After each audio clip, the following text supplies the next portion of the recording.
Ki Ageng Selo, Abdurrahman II. Sang legenda penangkap petir, Bledek. Leluhur Raja-Raja Tanah Jawi. Baba Tanah Jawi menyebutkan, Ki Ageng Selo adalah keturunan Raja Majapahit, Brawijaya V. Pernikahan Brawijaya V dengan Putri Wandan Kuning melahirkan Bondan Kejawen atau Lembu Peteng. Lembu Peteng yang menikah dengan Dewi Nawangsi, Putri Ki Ageng Taruk, menurunkan Ki Ageng Getas Pendawa. Dari Ki Ageng Getas Pendawa lahirlah Bogu Sogom alias Syekh Abdurrahman alias Ki Ageng Selo. Ki Ageng Getas Pandowo berputra 7 orang yaitu 1. Ki Ageng Selo 2. Nyai Ageng Pakis 3. Nyai Ageng Purna 4. Nyai Ageng Kare 5. Nyai Ageng Wanglu 6. Nyai Ageng Bokong 7. Nyai Ageng Adibaya. Kesukaan Ki Ageng Sela adalah bertapa di hutan, gua, dan gunung sambil bertani menggarap sawah. Dia tidak mementingkan harta dunia. Hasil sawahnya bagikan kepada tetangganya yang membutuhkan agar hidup berkecukupan. Bahkan akhirnya Ki Ageng Sela mendirikan perguruan Islam.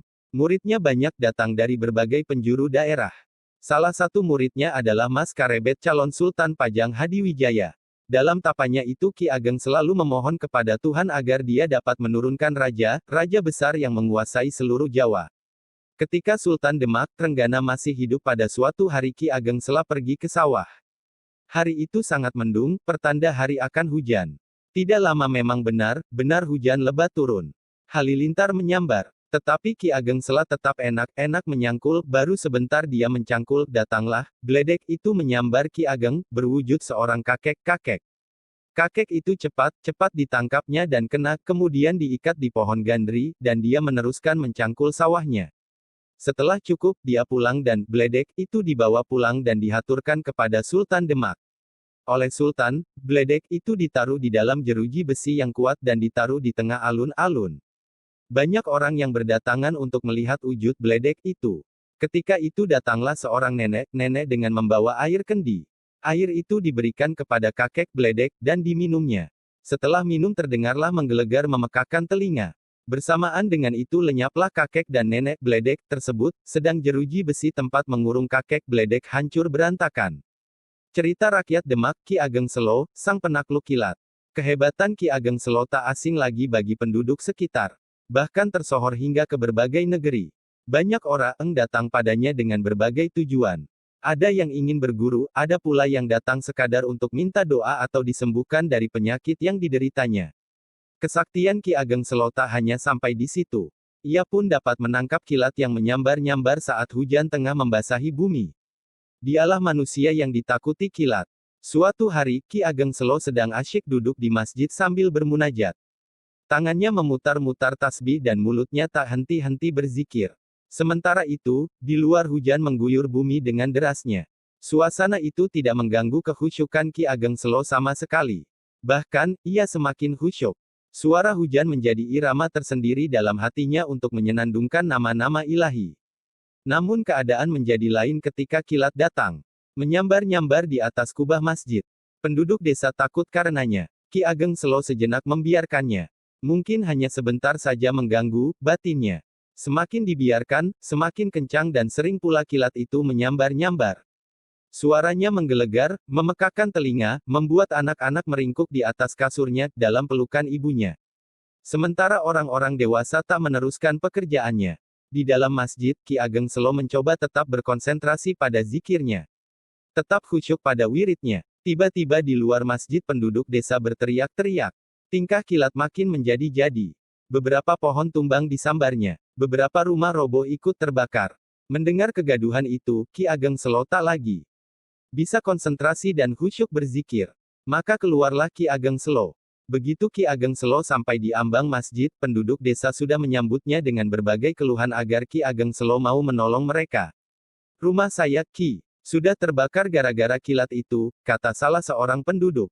Rumah saya juga, hancur karena pohon di depan rumah tumbang gara-gara disambar kilat jahat itu, kata yang lainnya. Lihatlah anak saya, Ki. Kakinya patah terkena reruntuhan rumah. Ki Ageng Selo tak banyak bicara. Ia memandangi satu persatu wajah penduduk yang menyiratkan kesedihan sebab kehilangan harta bendanya. Masuklah kalian ke dalam masjid, suruh Ki Ageng Selo kepada penduduk desa. Jangan lupa cuci kaki kalian dulu. Lanjutnya memperingatkan. Perlahan kaki Ki Ageng Selo melangkah menuruni anak tangga masjid.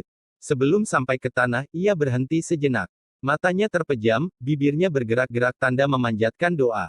Setelah selesai dengan ritual kecil tersebut, Ki Ageng Selo lantas melangkahkan kaki dengan mantap.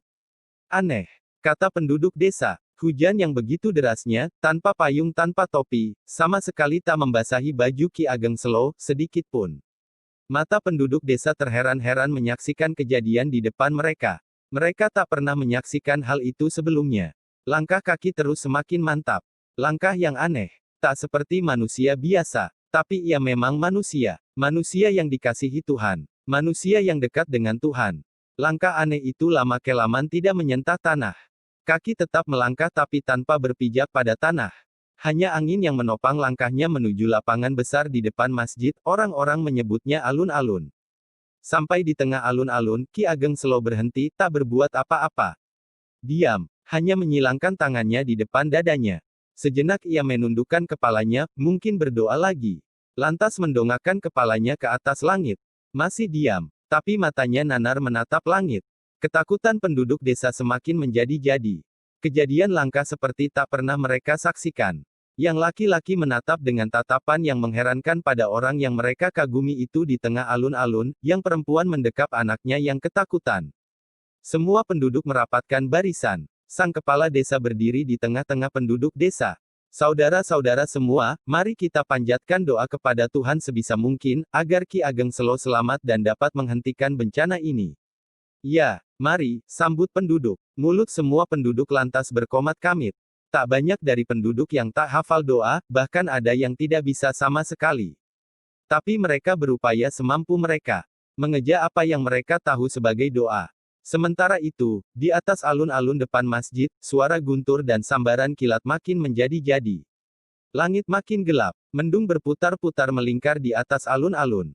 Seketika mulut penduduk desa menjerit. Sekelebat cahaya penuh amarah menyambar Ki Ageng Selo yang berada di tengah-tengah lapangan. Semuanya menutup mata dan menyembunyikan wajah, seolah takut menerima kenyataan. Masya Allah, astagfirullah, seru salah seorang penduduk yang mengagetkan penduduk lainnya. Bukan kelegaan yang mereka lihat, tapi justru ketegangan semakin memompa darah. Tak disangka-sangka kilat yang selama ini ditakuti manusia, sekarang berada di tangan Ki Ageng Selo. Sungguh pemandangan yang mengagumkan. Lantas terjadi dialog di antara keduanya. Wahai kilat, berhentilah mengganggu penduduk sekitar, kata Ki Ageng Selo kepada kilat yang berada di tangannya. Baiklah, aku tidak akan mengganggu penduduk lagi, juga beserta anak cucumu. Jawab kilat. Lega juga hati penduduk desa. Selesai juga peristiwa menegangkan itu. Penduduk desa menyambut Ki Ageng Selo penuh rasa haru dan menyalami tangannya dengan mencium tangannya. Besoknya para penduduk membuat gambar kilat yang pada kayu berbentuk ukiran sebesar pintu masjid. Lantas mereka menyerahkannya kepada Ki Ageng Selo. Dengan senang hati Ki Ageng Selo menerimanya dan Ki Ageng Selo menerimanya dan dipasang di pintu depan Masjid Demak. Dan masih bisa dilihat hingga sekarang. Sejak saat itu kilat tak lagi membuat kacau dan mengganggu penduduk. Hanya sesekali bersuara di atas desa itu. Penduduk desa semakin rajin menunaikan ibadah di masjid dan menghentikan pekerjaan mereka ketika azan berkumandang. Selain itu, ketika hujan dan kilat datang, anak-anak dan penduduk desa tak lagi takut. Jika ada kilat yang menyambar, mereka akan mengatakan dengan tenang, "Aku cucunya Ki Ageng Selo." Kemudian suatu ketika Ki Ageng nanggap wayang kulit dengan dalang Ki Bicak. Istri Ki Bicak sangat cantik. Ki Ageng jatuh cinta pada Nyai Bicak. Maka untuk dapat memperistri Nyai Bicak, Kiai Bicak dibunuhnya. Wayang bende dan Nyai Bicak diambilnya, bende tersebut kemudian diberi nama Kiai Bicak, yang kemudian menjadi pusaka kerajaan Mataram. Bila bende tersebut dipukul dan suaranya menggema, bertanda perangnya akan menang, tetapi kalau dipukul tidak berbunyi pertanda perangnya akan kalah. Peristiwa lain lagi, pada suatu hari Ki Ageng Selo sedang menggendong anaknya di tengah tanaman walu di halaman rumahnya. Datanglah orang mengamuk kepadanya. Orang itu dapat dibunuhnya, tetapi dia keserimpet batang walu dan jatuh telentang, sehingga kainnya lepas dan dia menjadi telanjang. Oleh peristiwa tersebut maka Ki Ageng Selo menjatuhkan umpatan, bahwa anak turunnya dilarang menanam walu di halaman rumah memakai kain cinde. Saha lajeng dawahaken prapasa, benjeng ing saturun, turunipun sampun ngantos wonten ingkang nyamping cinde serta nanem walu serta dahar wohipun. Dirjo Subroto, 1928 banding 152-153.